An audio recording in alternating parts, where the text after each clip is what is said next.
Oh yeah. Out of nowhere, we're getting it. Getting it done.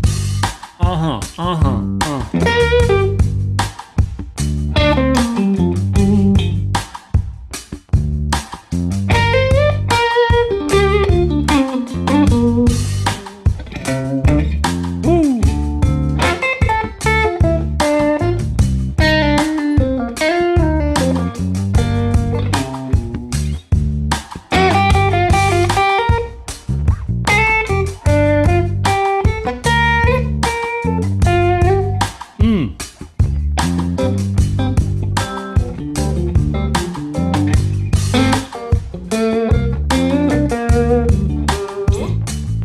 Just loosey-goosey as can be, my friends. Hello, how are we? Come on now.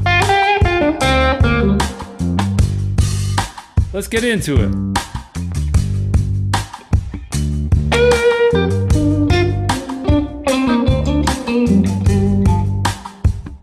If you're watching this, welcome. This is the live stream version of me breaking down. I mean, not emotionally yet.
Guitar friend, check it out. We're gonna be looking at John Mayer, Ain't No Sunshine from the Crossroads Music Festival back in 2010, but this one has held up, and you know why. You got Pino on bass, you got Steve Jordan on the drums. Don't mind my little rudimentary loop right here. We get the real deal. John is playing with a pick, playing with his fingers. He's getting into G minor, he's getting into Dorian, he's getting into double stops. He's playing up here, down there, and everywhere. We're gonna learn some things that are gonna make you better. We're gonna start right now. Without further ado, let's take it over here to camera number 2. All right. Here I am, the head in the box, trying a new setup here. Let's see how it works. Look at this orange, look at this purple. It just might work.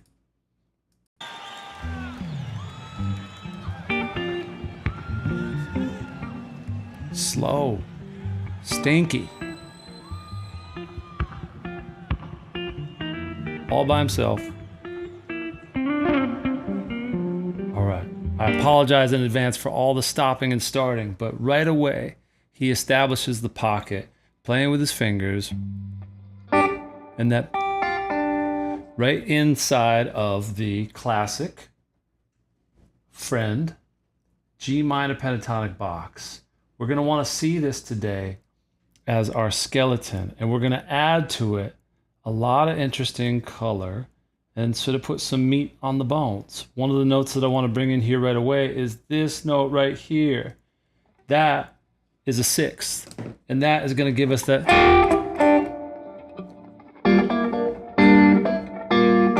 Listen for that note as we go. Here we go.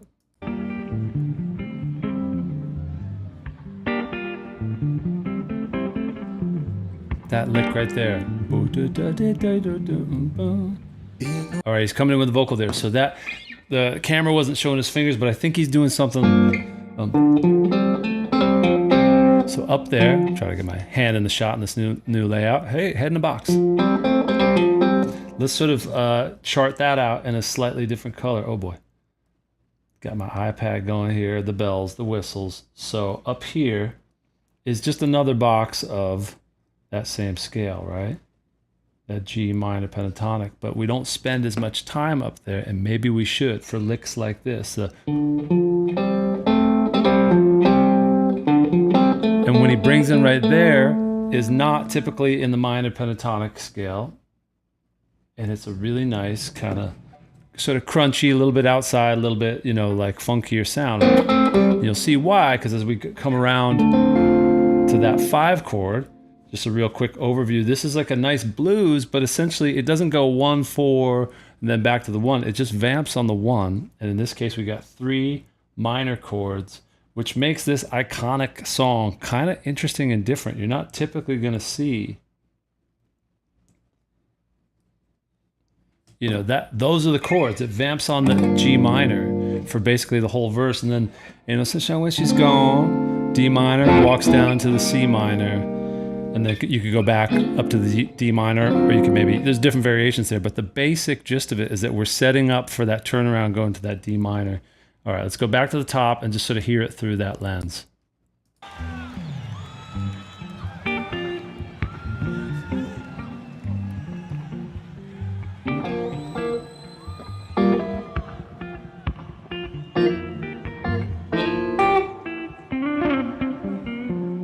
Okay, so he plays a verse, and he's really kind of just staying at first down here in that first position of box 1, right?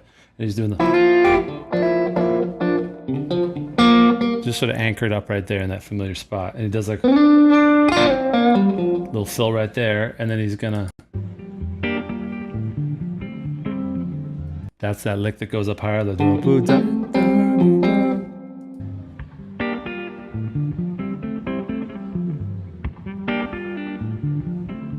repeats that. So he just vamps on the 1 and starts the verse.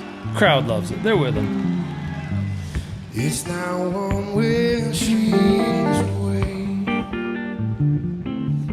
So that's his pattern that he's playing while he's singing. So when you're playing and singing, sometimes you gotta like maintain what you've established and have something that you can put in the vocals and have the guitar play around it, which is really slick. It's almost like 2 guitar players. Ain't no sunshine when she's gone. Something like that.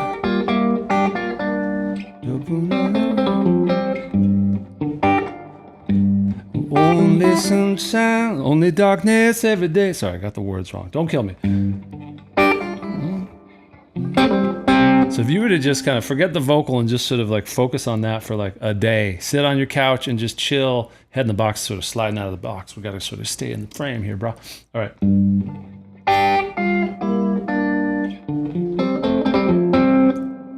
I can bet you that's what John did. He spent a long time just sort of like feeling out that really cool pattern so he could kind of interweave with it with the vocal. No sunshine when she's gone. She's always gone too long. Anytime she goes away. Really syncopated part and trying to like carry that vocal straight on through it, doing a great job. So right there is like a D minor 7, right? You see it lighten up there, regular D minor, okay, D minor 7, and then adding that pinky up top gets you another flat 7. So that trill. That could be something just to practice on its own, right? Up here on the G.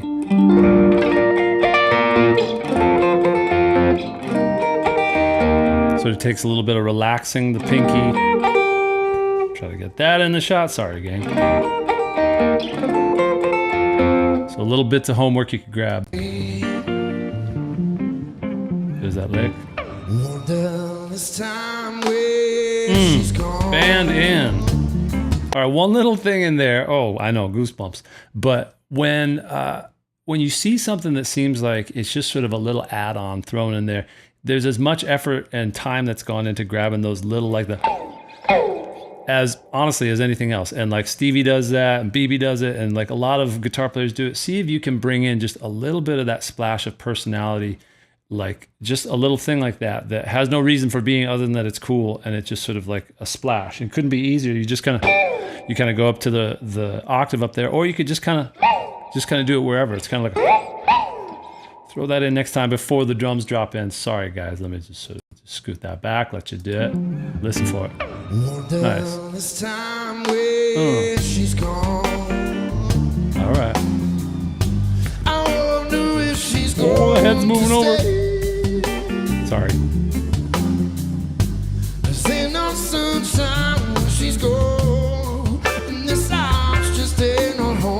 Okay. Let's check out some of those fills, right? Go back here a bit. There's a turnaround. So he goes up higher to this G up. So this is kind of a like, it's one of those rare cases where you can kind of just take the minor pentatonic box 1 with you, because if you look at the shapes, that would be like, that's that D minor up there on the 10th fret, right? Minor 7, right? And then you can kind of do that same thing when you hit the C. So you can sort of play the changes literally by sliding the box 1, which sounds easy, but if you're going to do it with some real intention. Meaning, if you're going to go up there, don't just... He's really kind of hitting it with a rhythmic attitude. Sort of a Hendrix sort of waterfalling kind of fill, which is great. There's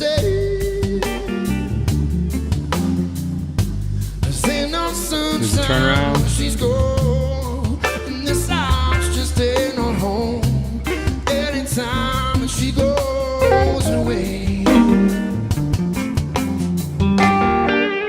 Solo. Space.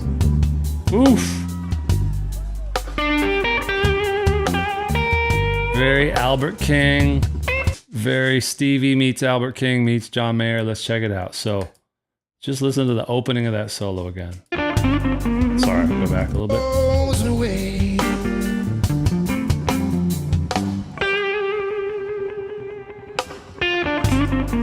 Oof. All right. Next time you're playing blues licks, spend a little extra time just focusing on vibrato. Like, and at what tempo, like what pace are you, that's Tony shaking around back there. What pace are you playing your vibrato? Like, so put on this little back track. Mine's a lot faster. Jeez, sorry. Slow that puppy down. That's the opposite of slowing it down. Good gravy. Let's try this. All right. We'll just go with that. That's 72. Right? You could just sort of like, just do that. What's Shazam saying? Oh my God.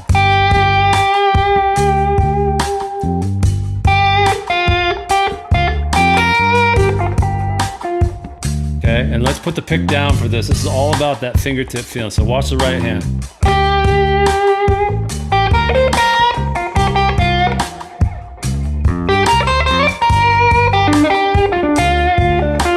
One more time.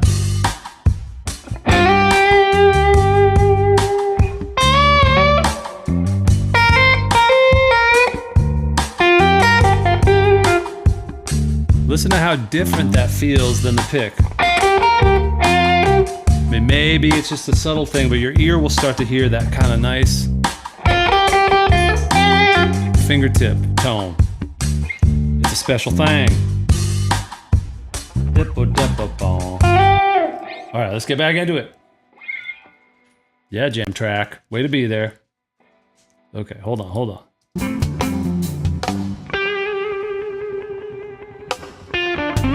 Woof. The Albert King lick.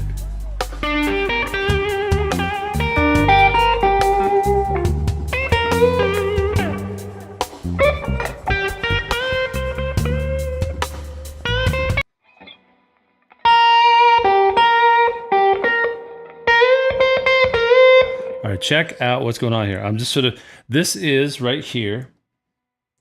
We're spending a lot of time right here in this House of Blues. I know it's a cute little name, but it's important here. So this kind of interplay here, I'll take off some of that. Got to know where your root is, so you got a G right there. So the roots are within this box. You know, you got that right there. You got all these sort of beacons that are like your...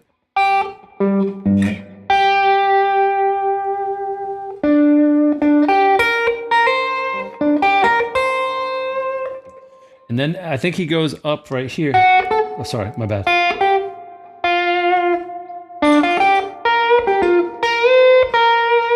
So instead of bending here, or he goes up to this spot, which is another wonderful location to know and love. That G minor pentatonic, I'll just sort of do those few notes right there of it, right? So that's based off of that. Looks like that A minor type of shape, right? And this is a really good area if you're going to pick a few of the blues boxes to add to your repertoire in addition to the box one. This one up here, you're going to get a lot of action out of from these areas to bend. Okay, let's check it out.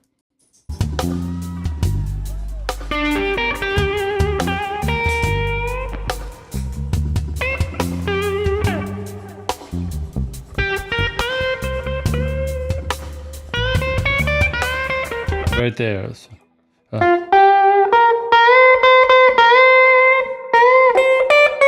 And that there is, this is a well-known, well-traveled spot here, that sort of chromatic. I'll make that one hot pink too. That's that like.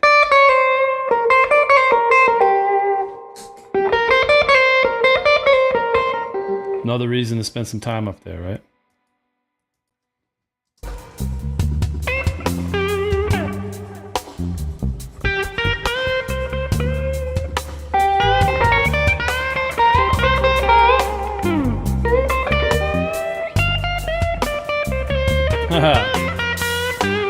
That was like a little departure.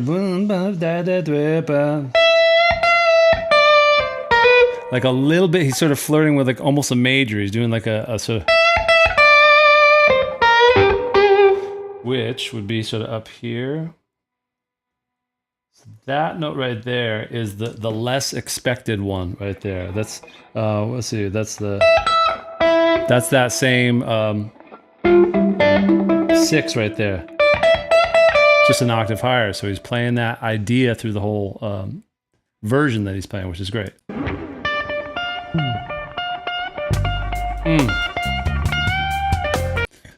Lean into the power of repetition. So he takes that big break and he's sort of playing across that silence, right? He's just playing with that sort of setting up of the repetition. So if it was like,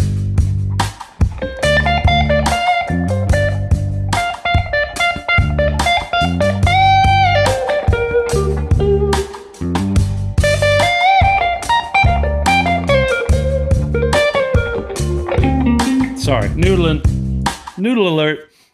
Okay, but that is just taking your box one an octave higher, and just notice that, you know, as he built up this solo, he started down here and then he went up here. There's a kind of natural progression, and I know he's talked about in interviews how he likes to think of solos as kind of naturally starting low and building up high, just because the intensity, especially on a guitar, builds as you go higher in the register. It gets up into that, literally into that vocal range that reminds us of a singer really shouting. And so I just drew box one again up there. Did I get in the right spot? Maybe. All right, here we go.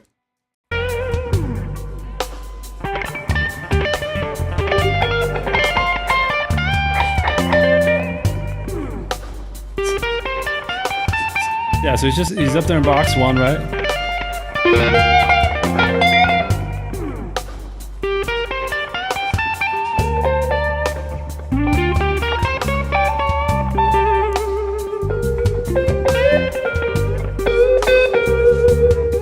That bend that he did there, that sort of classic John Mayer, what we've come to know as one of his classic moves there, is bending with the first finger, with the index finger.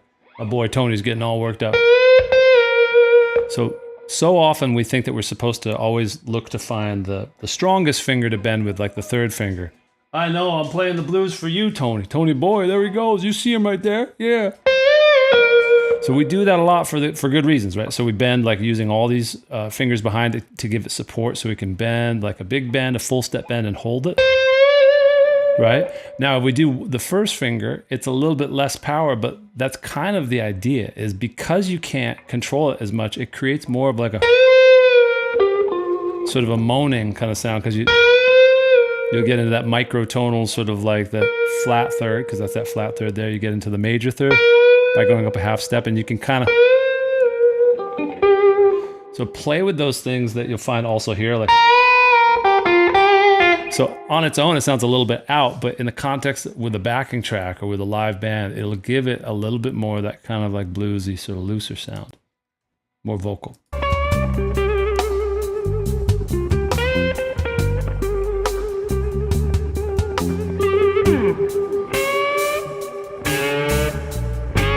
right here,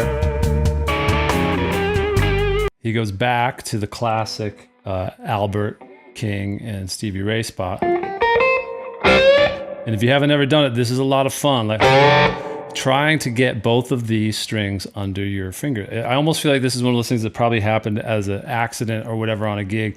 And whoever heard it first definitely heard like, that sounds cool. Meaning if you're pressing down and trying to grab the first string, right? That clean sort of single string bend. If you let yourself kind of grab on purpose, and so that second string kind of goes along for a ride, and it's a little bit like you're just kind of getting this nice, so that you can hear it right away when I hit them both. It's like, and it moans and it cries, and it's a little bit, you know, a little bit more dope, to be honest. So you hear how the first note he hits single, then he does two that are the double stop. So that would have been, as a single note line, that would have been. But now with this,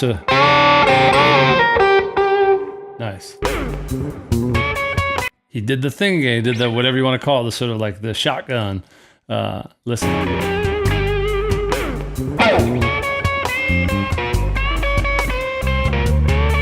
So that, there again, sorry John, but like.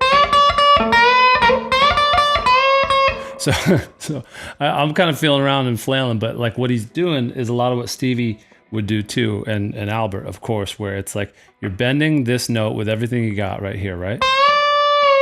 But then if you take off that finger and you're still bent, you know, like up like a whole step or maybe more than that, and you're basically reducing you're lowering the note by one finger, right? So,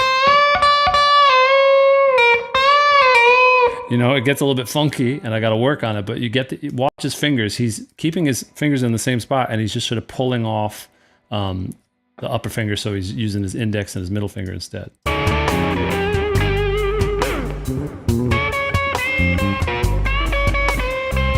Yeah, so he's going to the middle finger there. You know, that's the basic idea. I can sketch it out today. I got to work on that. And he's singing it.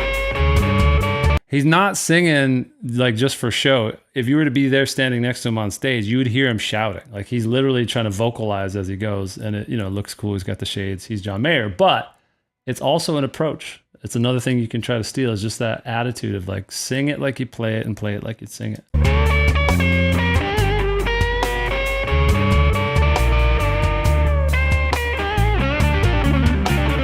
Grabs the pick. Okay, so this, as far as I can tell, this is the first time he's busted into using the pick. He either had it in his hand the whole time, or he probably grabbed it off the mic stand. You'll see that's why guitar players have tons of them, usually on the mic stand in case they drop one. But in this case, he had it right there to just sort of like go into turbo mode. So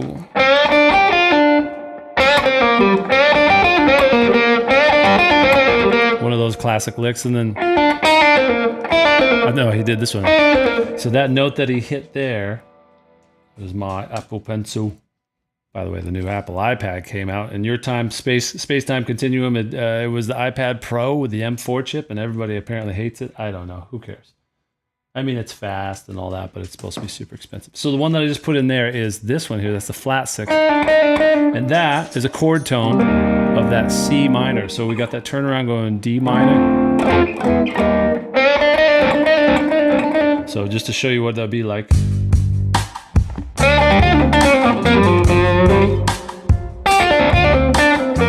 Just box 1.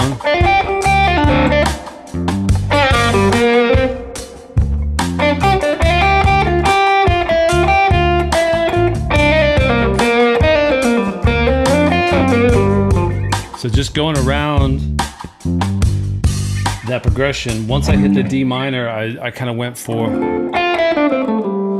a moment, it's as if we're in D minor pentatonic, and then, or D minor, you know, getting that half step right there, and then the C minor. So you got these moments there where you can basically be in blues box 1, and then you have in your head just be ready for when the turnaround or the special chord in whatever song you're playing pops up, and then you'll be on top of it. Oof. I know, I know, I know, I know, I know, I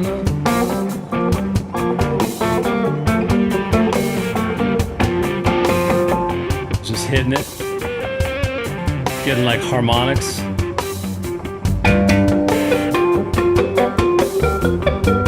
I've never done that.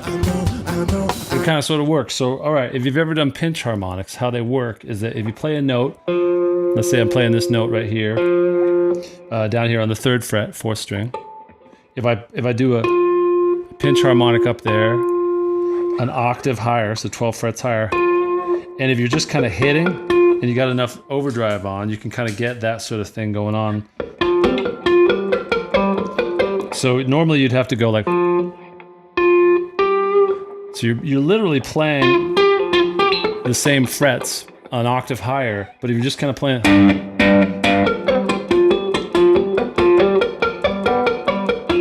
you know, it's kind of messy, but it's an idea, right?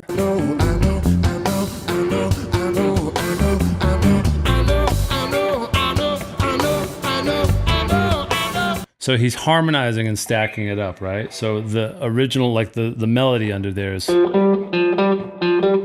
and you can kind of imply a bit of like,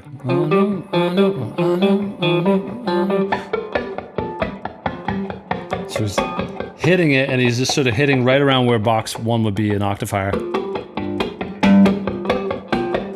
And then he starts harmonizing. By that I mean he goes like a double stop, right?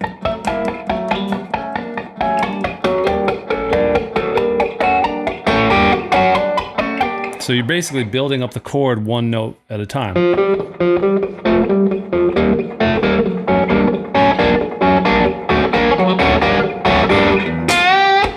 Oh my gosh. I got excited. Tony's getting excited. We got to feed him soon. We're going to wrap this up soon. You guys have been very, very patient. Thank you. No.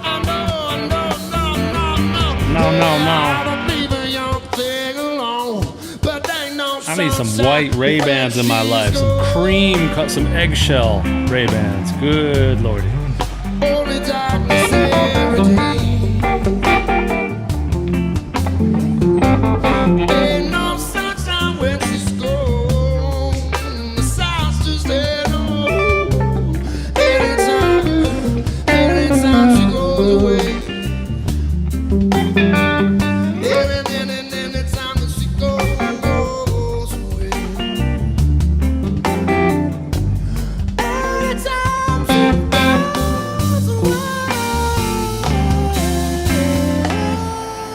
Folks, it's a vibe.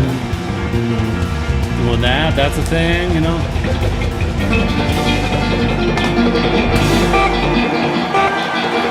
Thank you very much, Steve Jordan. That's a cool vibe, by the way. That kind of reminds me of like the ukulele strumming I learned many years ago. I got ukulele right here. By the way, that's the way to say it, is ukulele.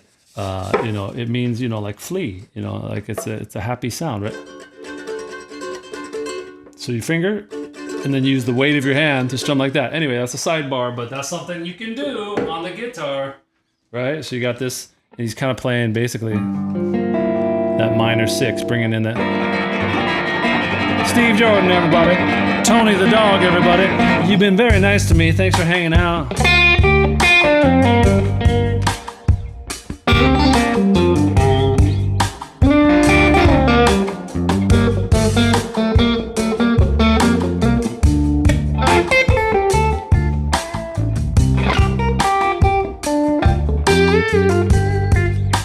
Thanks a lot. So I'm gonna cut this down and make it a little bit more compact, and then I'll post it again, but I do it as a live stream because that sort of helps me stay focused and stay with you. But I appreciate you being here, so if I wasn't commenting, I'm commenting now. My man Tony Martino, John Gurkachev, Ryan Horn, Cat Bubba, Swamp Wrangler, Jason. I'm glad you guys are here. I hope you come back. Hope you check out the shorter edit and some of my other videos. And if you have any questions, go ahead and let me know right now. We can hang out for a little bit more. I'll sort of like slice some of this talking bit out. But yeah, I'm open to all kinds of suggestions. I'm literally just starting from some of the more popular videos out there obviously by John Mayer, by Knopfler and Clapton. I did one with B.B. King and Stevie Ray Vaughan playing together years ago. I like it sometimes when there's two famous players together because it's kind of two birds with one stone. And it's just a lot of fun. That's the idea. Michael B. Anyway, I'm going to jam out a little bit more here on this little groove, give myself some additional sort of jam B-roll, as we say. And glad you're here. There is not any sunshine when Tony the dog is gone. We need to get him. We need to find him. We need to hug him and hold him. Here we go.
See if I can do that one.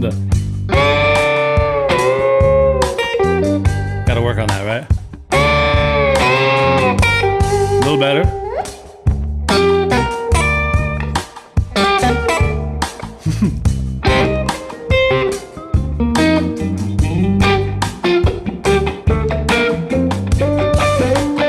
All right, guitar friends, take it easy.